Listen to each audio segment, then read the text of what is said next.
Bonjour, bienvenue dans la série sur la mécanique quantique. Alors nous allons parler maintenant de la propagation d'un électron dans un cristal. Alors on pourrait déjà demander comment il peut se propager dans un cristal.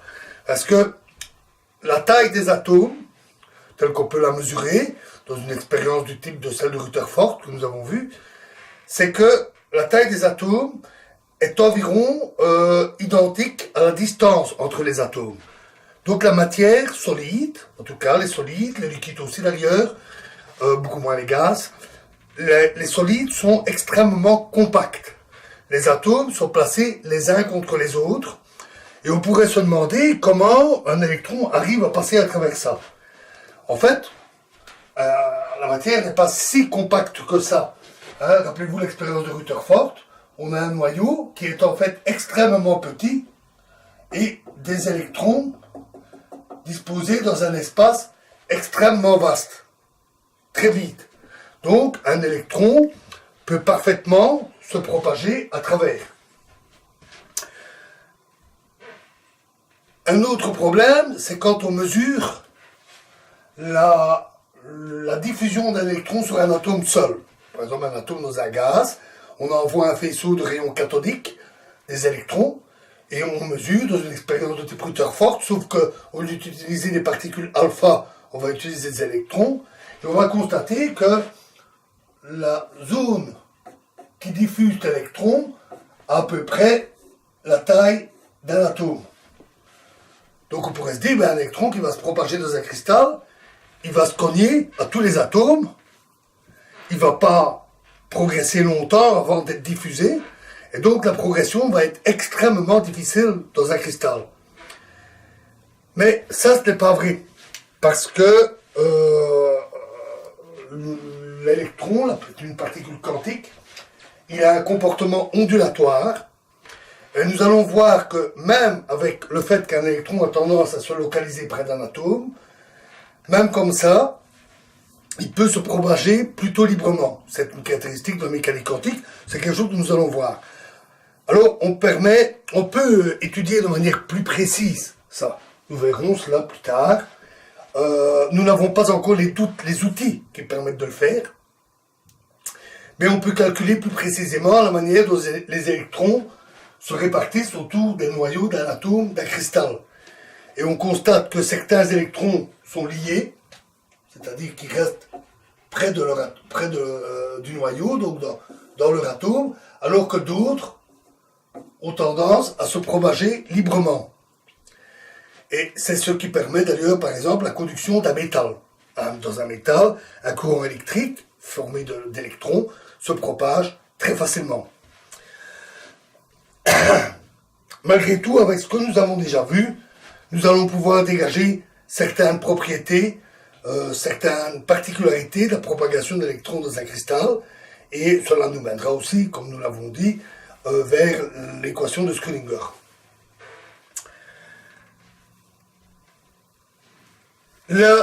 Alors, imaginons qu'on considère un électron, on a donc un noyau, une série d'électrons qui sont liés à leur atome, et un électron en plus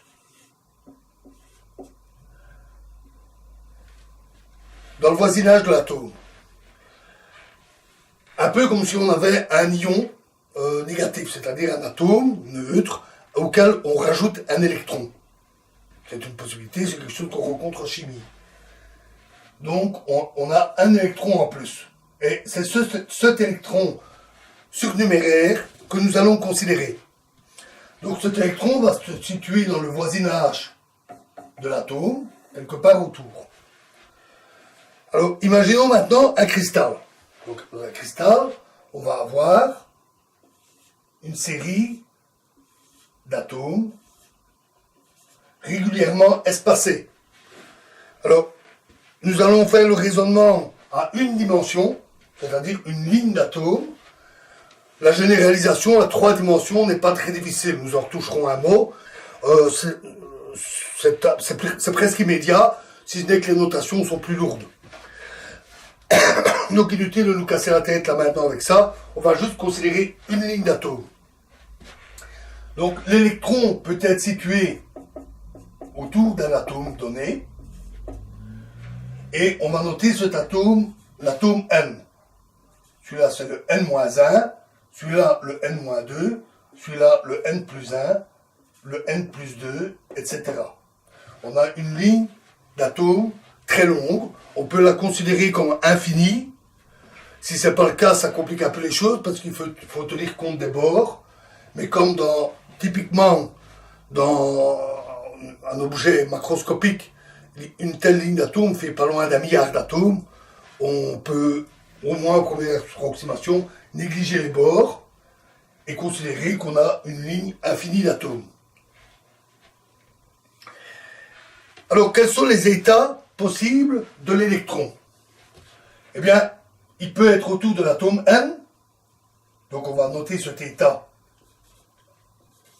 l'état N. Il pourrait aussi se situer autour de l'atome N plus 1. On va noter cet état N plus 1, etc., etc. Il y a l'état N plus 2, l'état N moins 1, selon l'atome autour duquel il se localise. Alors, en faisant ça, on néglige beaucoup de détails. Il y a la structure interne de l'atome, donc les électrons qui sont liés dans l'atome. On a négligé ces détails. On néglige aussi les défauts du cristal, donc on considère notre cristal comme parfait.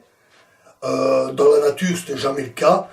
Les cristaux ont toujours des défauts, des failles, des lacunes ou des impuretés qui viennent se loger dedans et qui jouent un grand rôle dans les propriétés des solides. Ici, on considère notre cristal comme parfait et on néglige la structure interne. Alors, on travaille avec une énergie faible, donc on considère que notre électron ne se déplace pas trop vite, il a une faible énergie. Dans ce cas-là, puisque l'énergie est faible, on peut considérer que les atomes sont dans leur état d'énergie minimale, ils sont tranquilles, ils ne bougent pas, donc on n'a pas besoin de s'occuper de ces détails. La comparaison entre l'expérience et les résultats théoriques, montre que ces approximations sont tout à fait valides. Une approximation un peu plus douteuse, c'est de considérer que les atomes ne bougent pas. Alors, à température ordinaire, il y a l'agitation thermique, les atomes vibrent dans le cristal, dans toute matière, et ces vibrations peuvent gêner la propagation de l'électron. Alors, on va considérer qu'on travaille à très très basse température, et donc que les vibrations sont aussi faibles que l'on veut. Ça reste une approximation, mais au moins on peut déjà dégager certaines propriétés de la propagation d'un électron. Alors, quels sont les états de base de notre système quantique? Eh bien, c'est simplement les états N, N plus 1. Il est clair qu'ils sont exclusifs. Si l'électron est autour de cet atome-là et rien que là, alors il ne peut pas être là. Et donc, les états N, N plus 1, N plus 2, etc. sont des états mutuellement exclusifs. Donc, ils forment une base d'états, comme nous en avons déjà vu. Et on peut donc exprimer tout état avec cette base. Alors, on peut avoir un état phi quelconque, absolument quelconque, où l'électron pourrait être situé un peu n'importe où. Il pourrait être autour de deux atomes. Nous avons vu ces caractères ubiquistes des particules des objets quantiques, comme dans l'expérience de Young, où les particules passent par les deux fentes à la fois. Donc, cette superposition d'états ne devrait plus du tout vous surprendre. L'électron peut être distribué, avoir une amplitude, de se trouver un peu autour de toutes sortes d'atomes au même moment. Un état phi quelconque peut s'exprimer comme une somme des états de base fois l'amplitude que l'électron a d'être dans cet état N précis. Ça, c'est quelque chose que nous connaissons bien, que nous avons déjà vu. Alors, pour simplifier les notations, on va noter ça Cn. C'est juste pour simplifier les notations. Donc, c'est la somme des Cn fois les états de base. Tout simplement. Ensuite, maintenant nous avons décrit le système, on aimerait bien savoir comment il peut évoluer. Puisqu'on veut parler de la propagation de l'électron, on doit parler de l'évolution du système. Alors, on va supposer qu'il y a une certaine amplitude, si l'électron est ici, il a une certaine amplitude de changer de place. A priori, on ne la connaît pas. Elle pourrait être nulle, pourquoi pas. Mais l'expérience montre que les électrons se propagent, donc elle ne doit pas être nulle. Et sa valeur doit dépendre, évidemment, du cristal qui est envisagé. Que ça soit du fer, ou du verre, quoique les verres ne sont pas des cristaux, mais du quartz, par exemple, ou une autre matière cristalline, du diamant, etc. Les valeurs de cette amplitude doivent être assez variables. C'est effectivement le cas. On va simplement la noter A. Alors, pour simplifier les formules qui arrivent par après, on va la noter I, donc le nombre imaginaire complexe, divisé par H bar. C'est simplement pour simplifier. Donc ça, c'est l'amplitude que l'électron a de passer à un atome voisin par unité de temps. Par exemple, en une seconde, l'amplitude qu'il a de passer sur un atome voisin. À ce moment-là, nous avons déjà vu ce genre de relation. Les équations deviennent simplement IH bar, IH bar, la variation au cours du temps de Cn est égale à E0 Cn moins A Cn moins 1 moins A Cn plus 1. Alors, qu'est-ce que c'est que tous ces termes? Bon, ça, c'est la variation de l'amplitude qu'a l'électron d'être à cet atome-là. Et E0, on l'a déjà vu, ce genre de situation, comme avec la molécule d'ammoniac, c'est l'énergie qu'aurait l'électron dans cet état lié autour de l'atome M s'il ne pouvait pas passer. Donc, si A valait 0. Si A valait 0, E0, ce serait son énergie à ce niveau-là. Sa valeur a peu d'importance parce que, comme nous l'avons déjà vu, on peut fixer l'échelle d'énergie comme on veut, choisir la valeur 0 de l'énergie selon une situation convenue d'avance. Et donc, voilà, c'est une valeur qu'on peut fixer quelconque. Ce terme-là est dû au fait que l'atome a une certaine amplitude de passer à l'atome qui est à gauche. Et ce terme-là, le fait que l'électron a une certaine amplitude de passer à l'atome qui est à droite. Et voilà. Alors, on a d'autres positions, d'autres valeurs de Cn. On va donc avoir d'autres équations. IH bar, variation de Cn plus 1 est égal à E0 Cn plus 1 moins A Cn moins A Cn plus 2, etc., etc., etc. Il y a une infinité d'atomes, donc il doit y avoir une infinité d'équations comme celle-là. Voilà, nous avons la description complète de notre système, la description du système lui-même et les équations qui décrivent son évolution.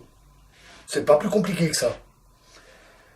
Alors malgré tout, vous devez vous dire, oulala, une infinité d'équations, ça doit être horrible à résoudre.